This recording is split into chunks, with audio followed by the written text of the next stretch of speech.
Amigos, profissionalmente, desde que eu me profissionalizei, eu sempre procurei, mesmo quanto àquilo que eu não concordava, ter uma relação positiva. Eu explico melhor essa situação. Quer dizer, por dever de pesquisador, de estudioso, até aquilo que me horroriza na vida acadêmica, na vida social, eu procuro analisar e compreender. Eu fiz algumas tentativas, por exemplo, com algumas obras e trabalhos, entendeu, da direita.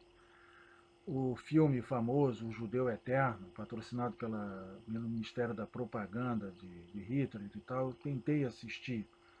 Quando eles mostraram a figura descabelada de Einstein, eu fechei, simplesmente desliguei o filme e tal, porque eu não aguentei. Mas eu mantenho essa atitude profissional de ver o que o outro diz efetivamente, para poder contestá-lo melhor. A revista Terra Redonda, que tem se imposto aqui no meu smartphone, no meu notebook, tem mandado textos e vídeos, entendeu, sobre a visão deles do marxismo, que na verdade não é mais do que uma tentativa de continuar com aquele cânon soviético que nunca serviu de nada.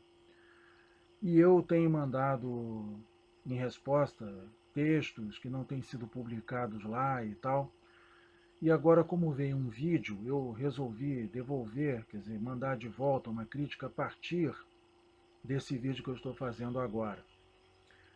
Eu expliquei logo no início essa situação porque a minha intenção era fazer exatamente como faço em qualquer lugar, entendeu? Com qualquer oponente ou adversário intelectual. Eu vejo as razões, leio, entendeu? Ouço as razões do outro como todo pesquisador deve fazer. Mas o estado do marxismo no Brasil é tão ruim e ele tem problemas efetivamente de premissas, de pressupostos. Os estudiosos, até com mestrado e doutorado, cometem erros tão terríveis que esse vídeo, entendeu, que foi mandado aqui, é, representou exatamente o mesmo papel que o judeu eterno dos nazistas. Eu tive que logo no início desligar e não conseguia assistir mais por dados os erros, entendeu? E as distorções, talvez até mal intencionadas quanto ao pensamento de Marx, que esses doutores, esses professores, entendeu? Da revista, colocaram, puseram. O camarada que está lá, que eu não me lembro o nome, dentro de um vídeo chamado Cortes, não sei bem o que significa isso e tal, começou dizendo que a noção de materialismo de Marx não engloba física, química, não engloba especificamente uma caneta, não engloba efetivamente coisas materiais, coisas concretas, o que é totalmente absurdo, falso e mentiroso. O marxismo de Marx e Engels, o materialismo dialético, o materialismo histórico de Marx e Engels, pretendia sim expressar a realidade material das coisas, do ser, através da compreensão do movimento dialético hegeliano, porque Marx nunca deixou de ser efetivamente hegeliano. Eu tenho trabalhado com essa questão de Hegel-Marx, eu não vou discutir isso aqui agora, é para um outro momento. Mas tenho dito e tenho professores que apoiam, livros que apoiam, que Marx não superou de forma alguma a dialética hegeliana, ele usou a dialética hegeliana do modo dele, mas de forma alguma ele abandonou Hegel, ele é um hegeliano, assim como o neo-ricardiano, ele é um seguidor desse filósofo. Só que, na perspectiva de Hegel, ele segue o princípio da ciência da lógica. É preciso que as pessoas entendam o seguinte: em 1806, Hegel era fundamentalmente um filósofo e fez a fenomenologia do espírito na cidade de Iena, na lua de mel dele, e no momento em que Napoleão entrava na cidade. A fenomenologia é um conceito estritamente filosófico, não científico. Mas ele, Hegel, buscava um princípio antimetafísico para o movimento dialético do mundo, entendeu? Que significasse uma ciência precisa, com as características de toda ciência, principalmente previsibilidade, para dar um estatuto científico à filosofia. Ele participava da corrente de pensamento dominante na época, segundo a qual a metafísica não servia de nada diante das novas conquistas e queria recuperar a filosofia através de uma concepção científica da filosofia e da dialética, pela dialética. Ele diz na ciência da lógica que a dialética supera a metafísica. O tempo disse depois que, na verdade, a dialética hegeliana ela é metafísica, porque ela é fechada e baseada numa suposição falsa de que o mundo se movimenta só pela dialética e por contradições. Eu também já escrevi um livro sobre o Popper, como Popper desmonta essa ideia, e depois eu tratarei disso. Mas, já na época de Marx, Proudhon, que foi extremamente injustiçado por Marx, não foi Marx que descobriu a mais-valia, foi Proudhon, já tinha entendido que a dialética não era real, que ela padecia de uma contradição. Na Miséria da Filosofia, ele tem um argumento genial sobre isso aí. Proudhon tem que ser reabilitado. Engels mentiu no túmulo de Marx, no enterro de Marx, dizendo que foi Marx que descobriu a mais-valia. Não é verdade. Quem descobriu a mais-valia, que formulou o princípio de tempo de trabalho socialmente necessário, foi Proudhon. Mas depois nós vamos ver essa questão. Marx segue o princípio da ciência da lógica, que ele considera antimetafísica. Mas tanto Hegel como Marx são metafísicos, porque não existe a dialética da natureza e da sociedade. Quando esse camarada, por exemplo, que começa a falar dizendo que no materialismo dialético, Marx não inclui a física e química, ele já está falseando a realidade, porque em todos os momentos da vida de Marx e Engels, eles aplicaram, como Hegel faz, a dialética à natureza e à sociedade. Canetas, que ele demonstra lá, foram analisados como mercadoria dentro do capital, onde essa dialética é aplicada. Como a dialética fechada de Hegel, Marx é aplicada no Capital e ela não é verdadeira, o materialismo dialético não é verdadeiro, o Capital está todo errado. É outra discussão que nós vamos fazer proximamente. Então, quando esse professor, entendeu, chega e diz exatamente que não era isso, ele está mentindo. Marx concordou com as afirmações do Anti-Düring sobre a questão da dialética. Quem leu o Anti-Düring vê exatamente que Engels faz toda uma cadeia de causa e efeito na natureza de sentido dialético. E Marx, hoje, se sabe que Marx e Engels nunca discordaram em relação a isso. Não é verdade que nem Engels simplificou Marx. Marx e Engels sempre trabalharam juntos e o Marx leu os textos de Engels e concordou com esses textos.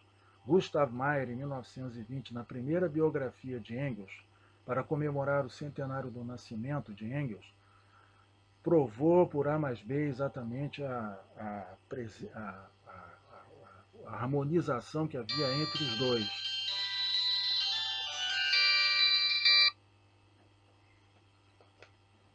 Meu celular aqui ligou.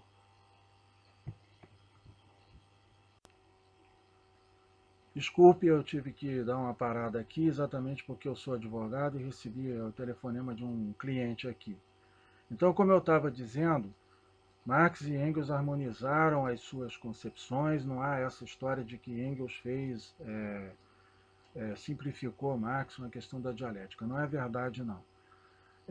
Marx também concordava com isso e agia dessa forma, e pensava da mesma forma. Então, se referia assim à física e química, entendeu? Ele tinha efetivamente, em alta conta, o materialismo.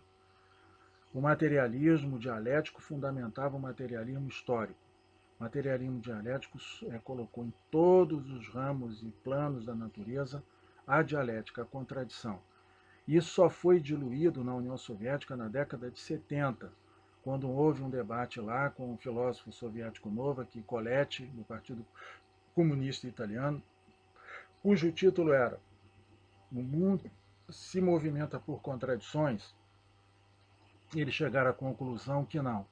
Já antes, toda a ciência moderna achava, criticando Marx e Engels, que a dialética não, o materialismo dialético não era uma filosofia, era só uma teoria que não tinha correspondência com o mundo real. E eles diziam isso porque Marx e Engels defendiam a ideia de que a dialética permeava a vida social, a vida natural. Ponto. A dialética permeava o materialismo dialético e o materialismo histórico. Vamos colocar os pingos nos i. A partir daí, fica difícil você ver, evidentemente, esse vídeo, esses cortes. Por quê? Porque, na verdade, a pessoa está falseando o real e está começando erradamente, ao princípio, a sua explicação e a sua tese.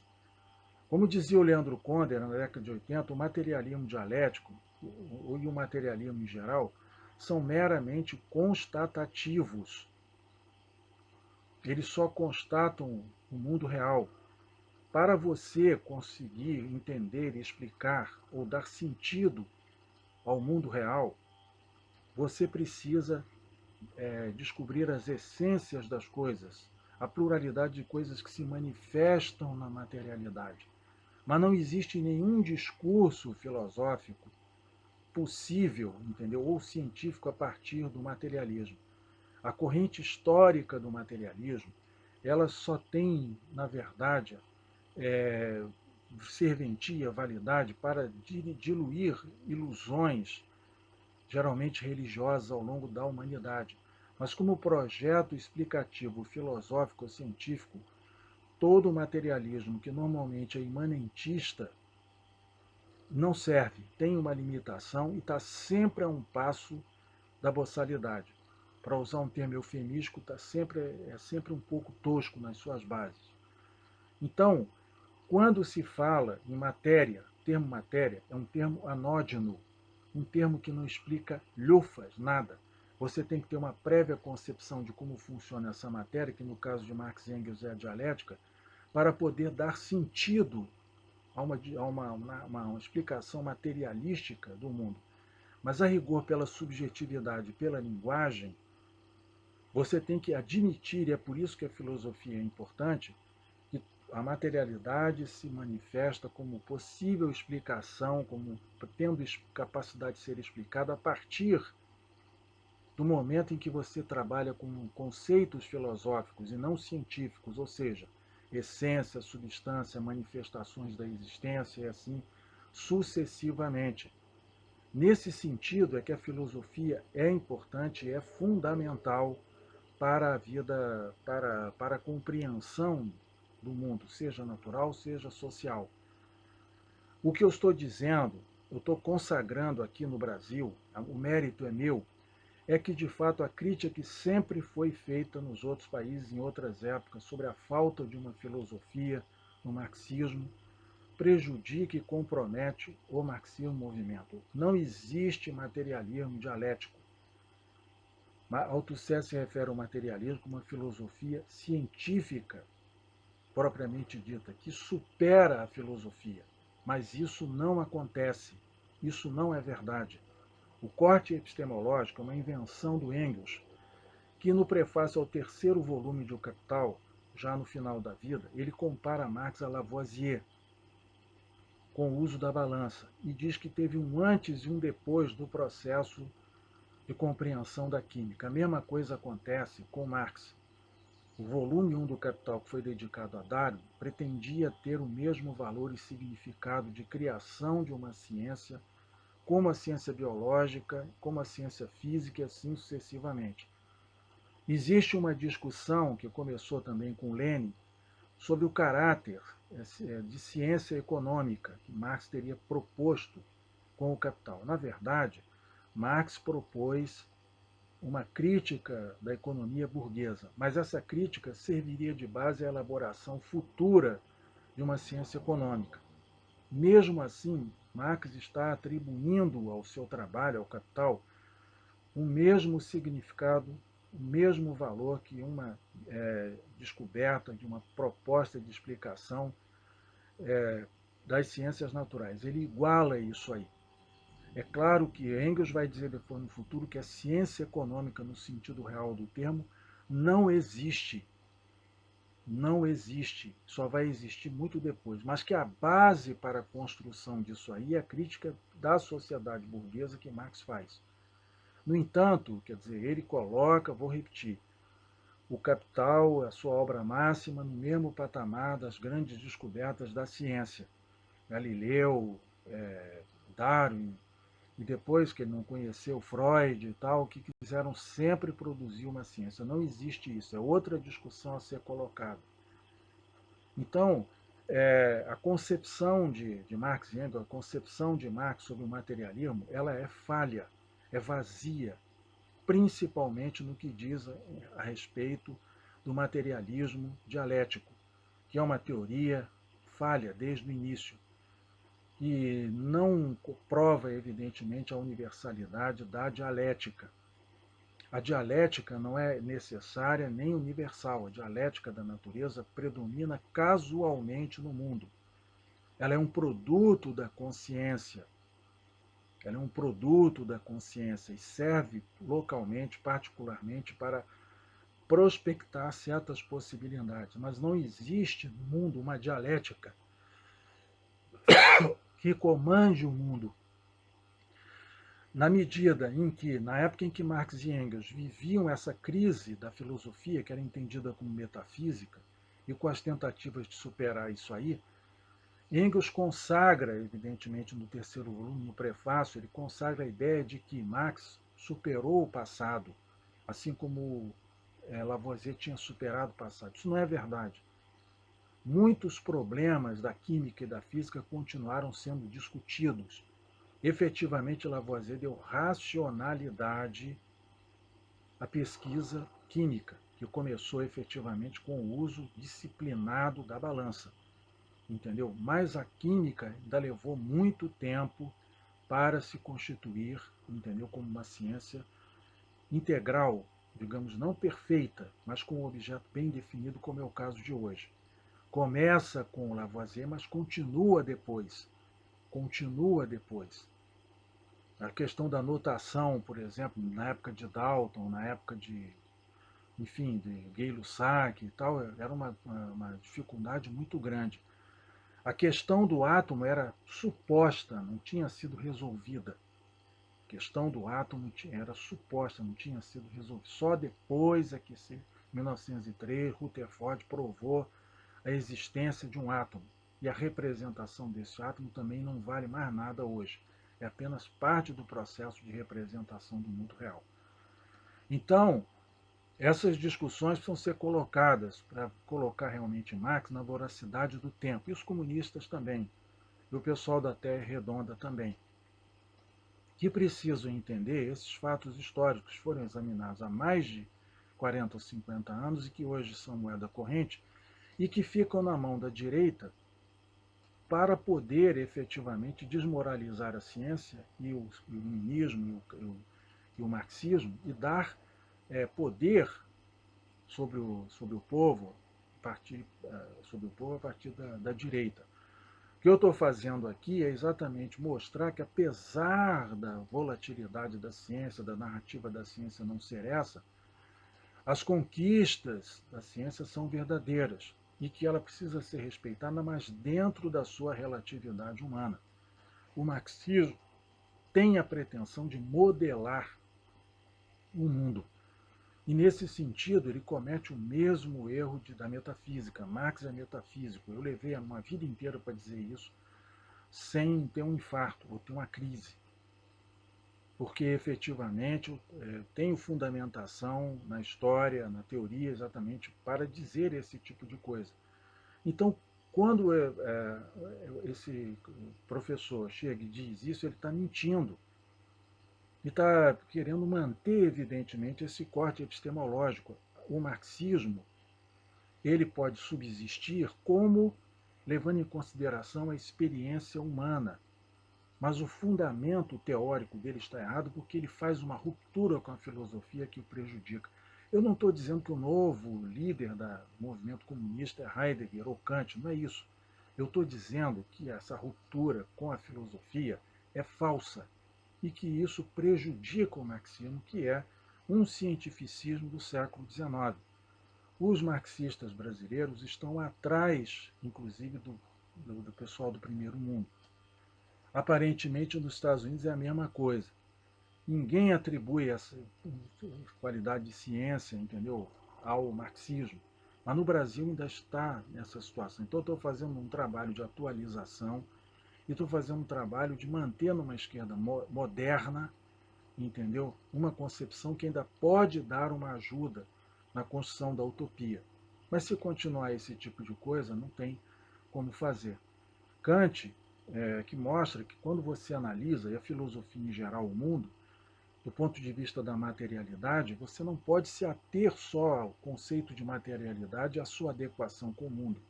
Não existe essa adequação pela dialética. O mundo é constituído e observado e racionalizado pelo sujeito, porque ele é em grande parte aleatório. Está entendendo? Em grande parte aleatório. Então, a ideia de um materialismo explicativo não existe, é uma falsa realidade. A aplicação da dialética na história, no materialismo histórico, não é mais possível. Por isso, Habermas escreveu um livro, traduzido por Carlos Nelson Coutinho aqui no Brasil,